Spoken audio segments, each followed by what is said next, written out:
ఏమండి హైందవ సహోదరులు కానివ్వండి, మిగతా వాళ్ళు కానివ్వండి, ఎవరైనా బైబిల్ గురించి తప్పుగా మాట్లాడినా, క్రైస్తవుల్ని హేళనగా మాట్లాడుతున్నా నాకు వాళ్ళ మీద కోపం రాదండి. ఎందుకు కోపం రాదు చెప్పనా? ఊరికే ఎవరిని ఏమి అనరండి. ఊరికే ఎవరిని ఏమి అనరండి. ఒకడు ఒక మాట అన్నాడంటే వాడికి ఎక్కడో ఒక అవకాశం దొరికితేనే అంటాడు. క్రైస్తవులను తిడుతున్నా నేను వాళ్ళ మీద కోప్పడినండి, వాళ్ళ గురించి తప్పుగా మాట్లాడినండి. ఎందుకంటే మనం కూడా అలాగే ఉన్నాం కదా.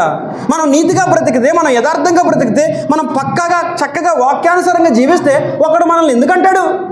కానీ మనం వాడనేస్తున్నాడు, వీడనేస్తాడని బాధపడిపోతూ ఉంటాం, వాడి మీద ఎగురుతూ ఉంటాం, తిరిగి వాళ్ళని తిడుతూ ఉంటారు.